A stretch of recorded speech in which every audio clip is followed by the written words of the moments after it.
pala baha ang magpapalubog sa ating bayan, kundi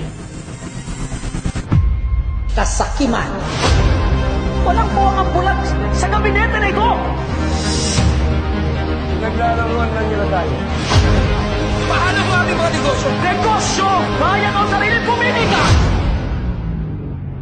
Paano ninyo nasisikmurang pag-usapan ng negosyo kung mangalipin tayo sa sarili nating bayan? Pendehadas! Nasisikmura ba ng gabinete ang ganitong kataksilan?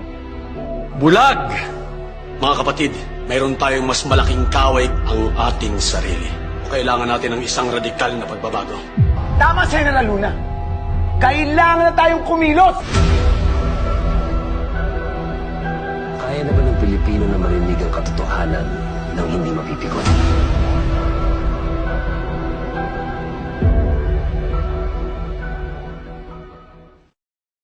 Alam natin na ang langit ang nagdadala ng ulan. Ngunit tayo rin mismo ang humihiling ng pagbaha.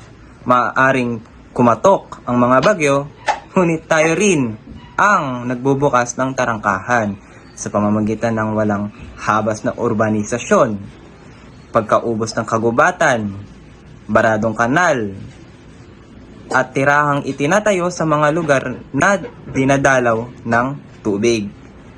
Nagbababala ang kalikasan. Ngunit tayo'y patuloy na nagbibingi-bingihan.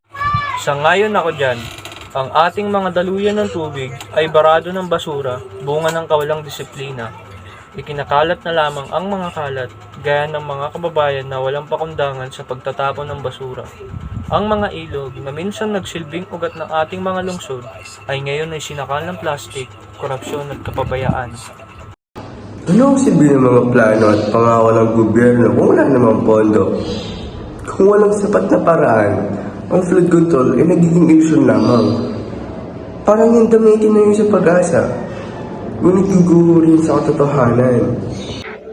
Ano ang saysay ng mga magagarbo nating proyekto dito sa bansa kung ang ahensya ng mga gobyerno ay siyang makinang walang koneksyon, walang koordinasyon at higit sa lahat, walang pagkakaisa? Hanggang kailan magtitiis ang taong bayan habang ang bahay paulit-ulit na bumabalik at ang mga proyekto ay natiling nakabinbin, hindi sa kapalaran, hindi sa mga kamay sila mismo ang pinaglingkuran. Nakakagulat pa ba na patuloy ang pagbaha kung ang pondong ginamit dito ay napupunta lamang sa bulsa ng mga korap? Paano tatayo ng matibay ang mga proyekto kung itinayo ito sa kasakiman at hindi sa katapatan? Ano ang silbi ng aksyon kung wala namang maayos na plano, kundi isang hakbang patungo sa kaguluhan? At ano ang flood control kung walang pangmatagalang pagtingin, kundi paulit-ulit na problema at taong-taong pagdurusa? Ito ba talaga ang ilog na dapat nating katakutan? O ang arkitekto ng huwad na pangako? Silang nangakong protektahan tayo. Ngunit palihim na ipinagpalit ang ating kaligtasan sa mga kasunduang nabuo sa dilim. Kung saan bawat pagkakamay ay pundasyon ng kabulukan, hindi ng proteksyon.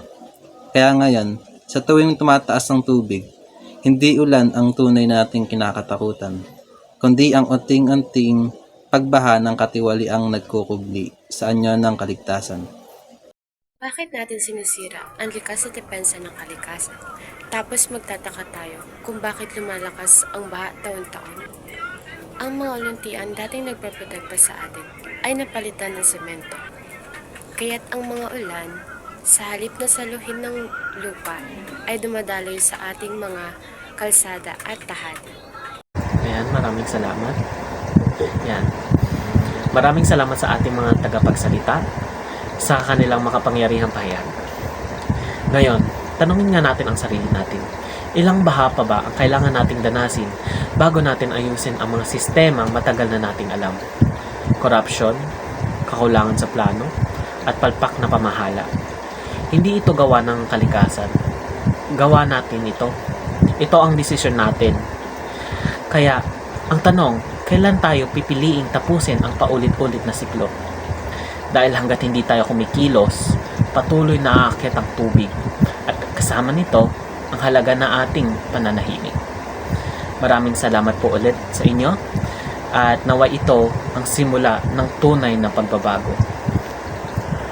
Mahirap nga ba talaga ang Pilipinas? Gayong limpak-limpak ang nananakaw ng korupsyon. 20% of the national budget according to estimates. And that easily translates into billions or worse, trillions